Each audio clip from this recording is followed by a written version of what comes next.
자, 이제 갈라디아서 말씀이 마무리되고 있습니다. 지난 시간에도 말씀드렸지만 교리적인 어떤 그 가르침은 그냥 허공에 붕 떠 있는 가르침으로 끝나서는 안 됩니다.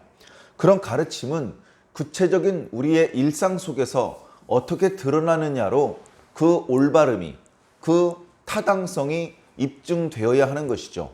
교리는 좋은데 그 교리를 믿는 사람들이 다니면서 길에 가르침 뱉고 욕하고 거짓말하고 멱살 잡고, 만약에 그렇게 산다면 누가 그 교리를 올바른 교리라고 말할 수 있겠습니까? 기독교의 교리는 어떻습니까? 기독교의 교리는 너무나 완전한, 온전한, 아름다운 교리이죠. 하나님의 가르침이고 정신입니다. 물론 그 교리를 믿고 배운 사람들이 온전하지 못하여서 교회가 욕을 먹고 그리스도인들이 욕을 먹는 경우들이 많이 있었습니다. 사랑하는 성도 여러분, 절대 하나님과 교회에 불명예스러운 행동을 해서는 안 되겠습니다.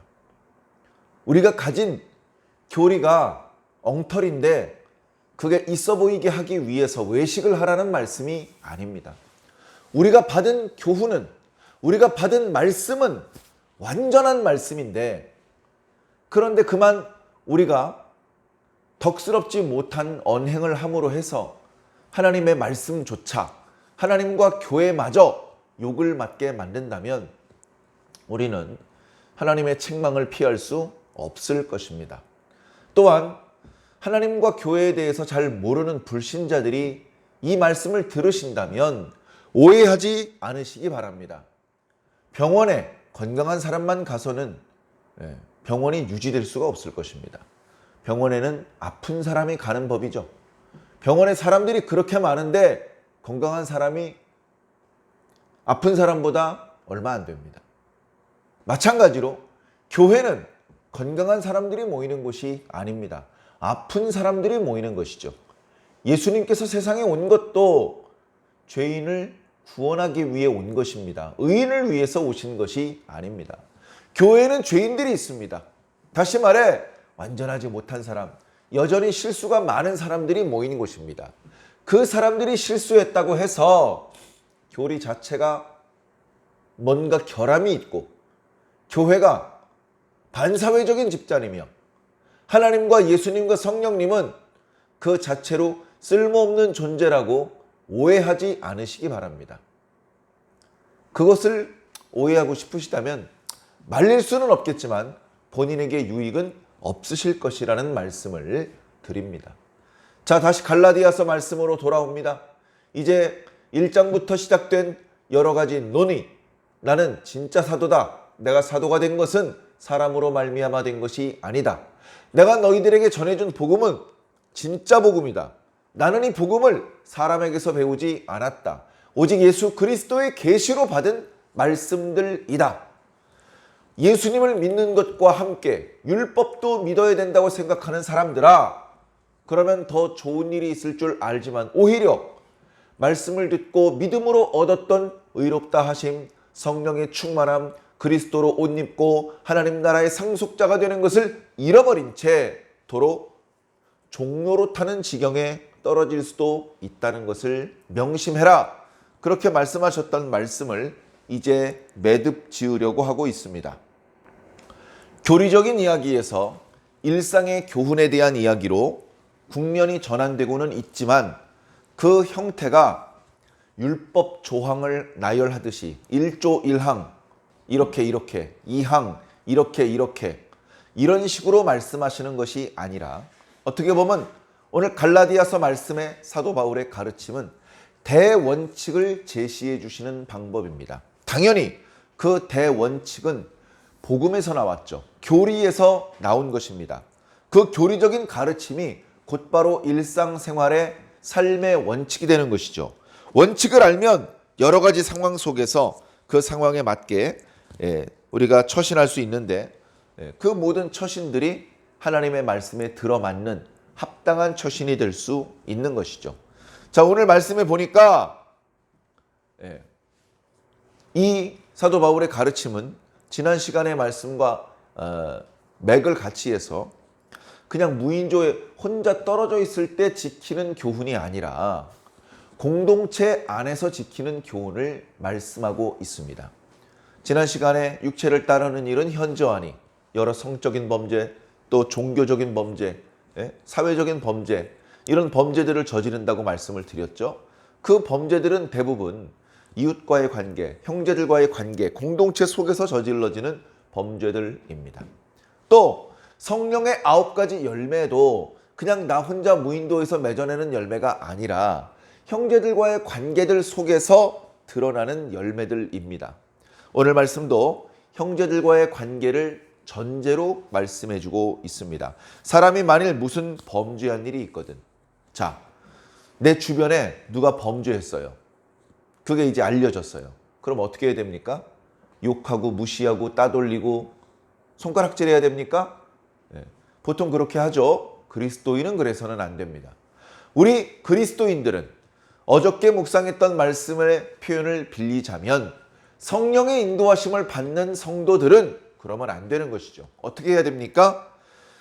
그들을 바로잡아야 됩니다. 오늘 말씀 1절에 바로잡는다라는 표현은 예를 들어서 뭐 이렇게 좀 잘못해가지고 뼈가 탈구됐어요. 그 탈구된 뼈를 원래 위치로 잡아 넣어 주어야 됩니다. 쉽지 않을 수 있습니다. 시간이 많이 걸릴 수 있습니다. 범죄한 사람, 삐뚤어진 사람, 모난 사람, 그런 사람을 바로 잡는 것은 쉬운 일이 아닙니다. 그런 사람들을 바로 잡아주기 위해서는 열정을 다 바쳐야 됩니다. 오랜 시간 인내하면서 돌봐주어야 됩니다. 에너지도 많이 투입됩니다. 어떨 땐 돈도 들어갑니다. 그 모든 투자를 기꺼이 해야 된다는 겁니다. 네가 만일 성령으로 사는 사람이라면, 그래 오늘 말씀에 뭐라고 말씀하고 있습니까? 신령한 너희는 온유한 심령으로 그렇게 해라. 자, 이 번역을요, 원문에 가깝게 번역하면 이렇게 말씀드릴 수 있겠습니다. 영의 사람인 너희는 온유한 영으로 그렇게 해라. 다시 말해, 성령의 인도하심을 받는 너희는 온유한 성령으로 그렇게 하라는 겁니다. 성령으로 그렇게 해야 됩니다. 성령님 아니고서 누가 범죄한 사람을 바로잡을 수 있겠습니까? 율법처럼 정죄하는 것은 쉬워요. 욕하는 것은 쉽습니다. 대통령도 욕하고 연예인도 욕하고, 욕하는 건 누구나 잘하죠.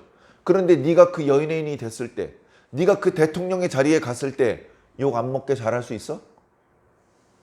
그건 못하면서 욕하는 데에만 선수입니다. 잘못하면 욕도 해줘야죠. 그러나 욕한다고 뭐가 좋아집니까? 뭔가 더 좋은 결과를 불러올 수 있는 선택을 해야 되는데, 성령의 인도하심을 받는 우리들은 온유한 성령의 힘을, 그 도움을 받아서 그 범죄한 사람들에게 사랑을 베풀어야 됩니다. 그들을 바로잡아 주어야 됩니다. 시간이 많이 걸리기 때문에 인내해야 되고 또 돈도 들어가고, 그러나 우리 그리스도인들은 마땅히 그런 역할을 해 주어야 됩니다. 버리고 포기하고 정죄하는 것은 예수님께서 하셨던 일이 아닙니다.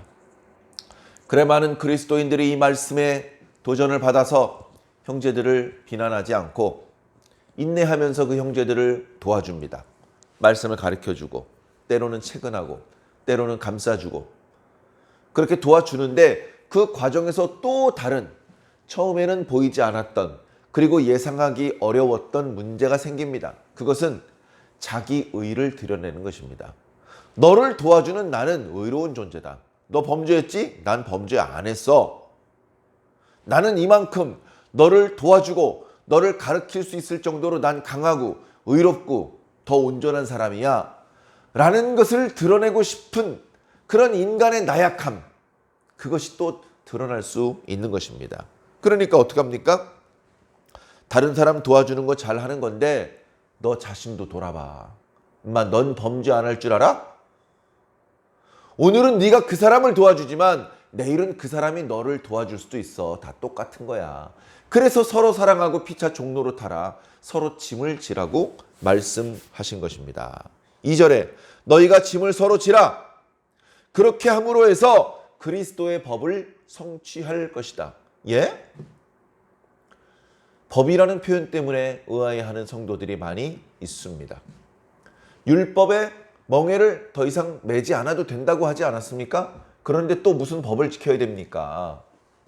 여기 그리스도의 법은 모세를 통해서 주셨던 율법과 다른 것입니다. 이것은 예수 그리스도의 사랑의 법입니다. 법이라고 표현했지만 몇 점 몇 항 몇 점 못 항 지키면 복받고 불순종하면 저주받고 그런 율법이 아니고 성령을 받은 사람이라면 자동적으로 하게 되는 법입니다. 예수님을 사랑하는데 예수님을 본받지 않을 방법이 있나요?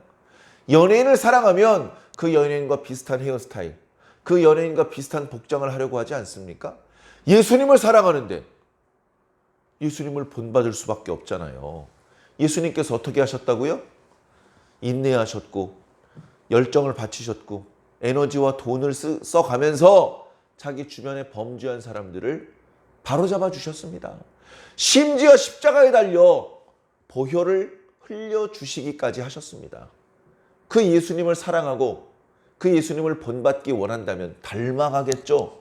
닮아가다 보면 그리스도의 법을 성취하게 되는 겁니다.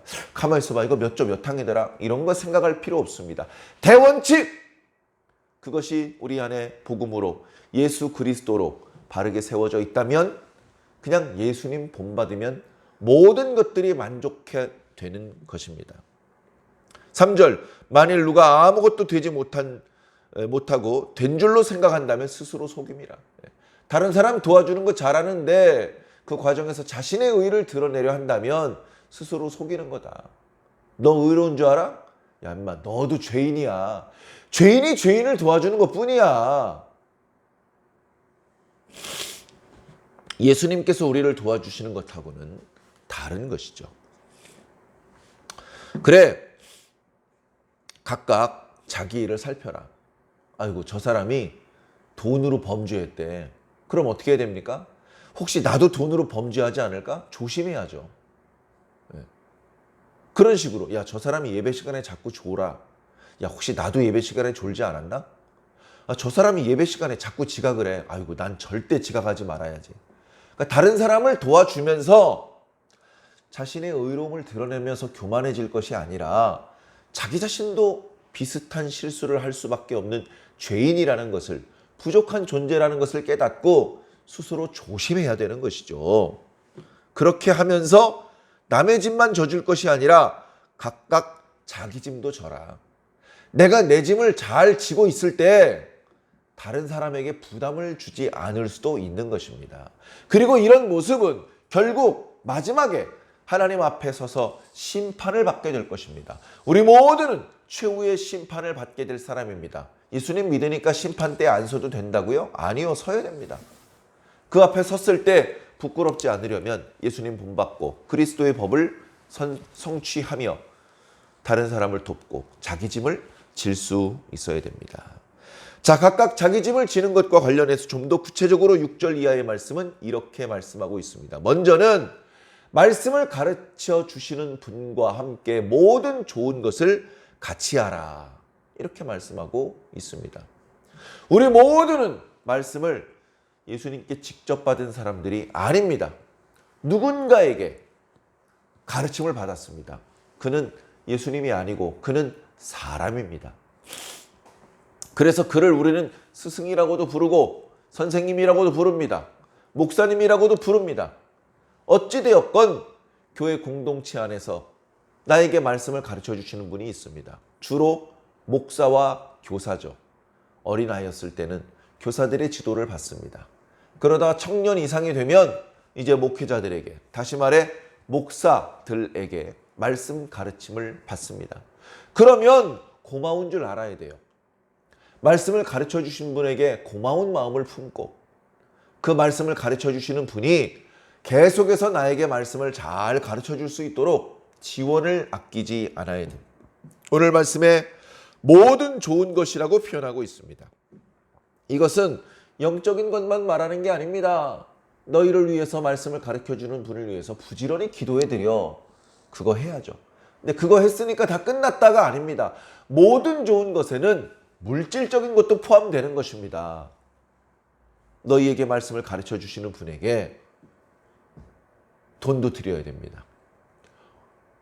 능력이 된다면 옷도 해드리면 좋습니다. 성경책을 담아 가지고 다니는 가방이 낡아 보이면 가방도 해드릴 수 있습니다. 신고 다니는 신발이 해졌으면 신발을 해드릴 수도 있습니다. 방법은 무궁무진합니다. 문제는 마음이죠. 문제는 마음이죠.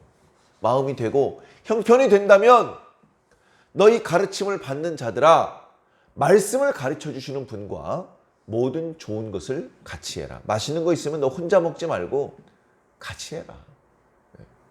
그럴 때 그 모습을 보시는 하나님께서 기억하실 것입니다.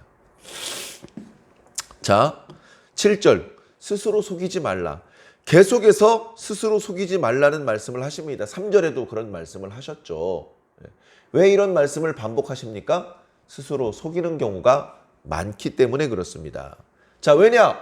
하나님은 절대 업신여김을 받지 않습니다.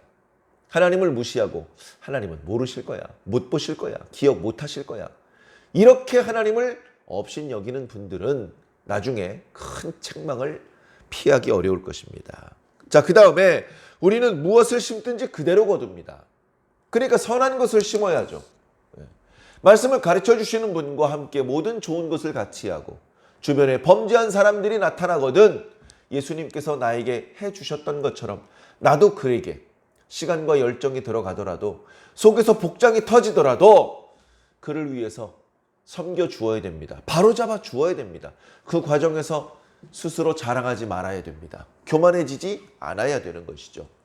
이런 과정을 겪는 것은 성령을 위하여 심는 것입니다.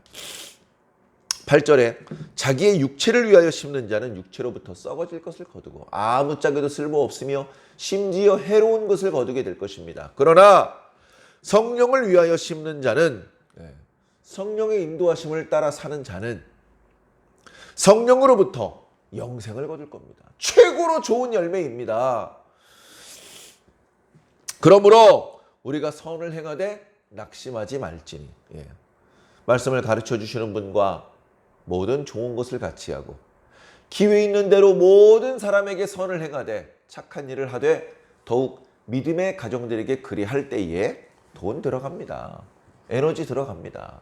그러다 보면 어떻게 됩니까? 낙심할 수도 있고 힘이 빠질 수 있습니다.